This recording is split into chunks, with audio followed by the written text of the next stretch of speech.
In this video, I'm going to be showing you how to make your synthetic wig look as natural as possible. The wig I'm going to be using today is from Uniwigs, and this is her. She is blonde, she is long, and she is thick. This is a heat-resistant synthetic wig, and it's only a lace front, so it's not a full lace wig, but doesn't mean we can't make it look real. The reason I chose this wig is because being platinum blonde, my hair over the years has gotten fine, I've gotten a bit of damage, and when I want my hair to look luxurious and thick, I reach for this bad boy. When you receive the unit, it will come with extra lace at the front, but I have cut that off because I have worn her before. It has a clip at the front, on the sides, and on the back. Now let's get started on putting this in our hair. So firstly, you're going to want to take a wig cap. This is provided in the box when your unit is delivered to you. So what I'm going to do is just take all of my hair and put this over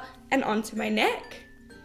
I'm then going to just push my hair back with my fingers and put her a little bit past my roots, and then stretch the wig cap so that all of my hair is covered inside, and then wiggle it around so that it is nice and flush and as flat as you can get it to your head. The next thing to do is grab your unit, and I like to put her behind my head, stretch it out with my fingers, and then I'm going to put it right at the front and then pull it over all of my hair at the back, making sure that my ears are not covered.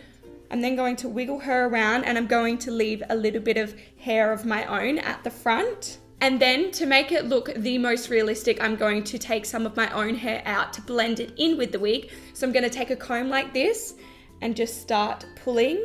This is why I sat the wig cap a little bit further than right on my hairline. And then just repeat the same onto the other side. And then you just want to make sure none of the actual wig hair is stuck underneath. So just use your comb to pull any of that out. Once you're happy with the amount of hair that you've pulled out of your own, it's time to secure the clips that are in the wig. I'm going to try not to move the wig too much while securing them, so always remember where the clips are placed.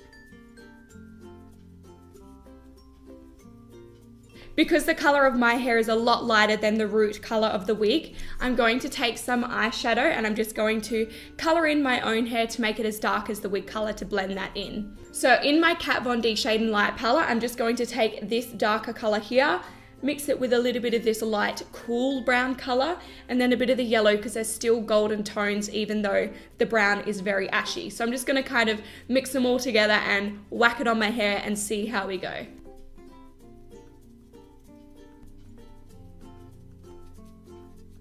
Once you've completely coloured it all in, you may find that you've lost your part line. There are a lot of different ways you can adjust this part line. A lot of people like to use concealer. A lot of people like to pluck some of the hair out to make the part line look a little bit wider. I tend to avoid that option because I find it so easy to over pluck, and then you've completely ruined your wig. So what I'm going to do is take some powder foundation and just apply that into the part and on my part to make it look like a little bit more of skin colour. You want to make sure that your part line is in line with the wig's part line. Because this wig is only new, she is quite voluminous. As you keep styling it and as you keep wearing it, that is going to flatten. So you'll find every time you go to wear it, it'll be a little bit easier to blend in.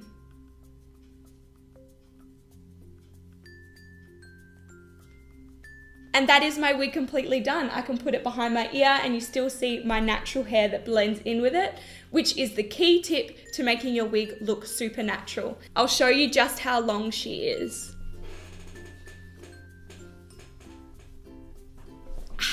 So yeah, that is the end of this tutorial. If you liked it, please give me a thumbs up and comment any questions down below. Thanks for watching. Bye.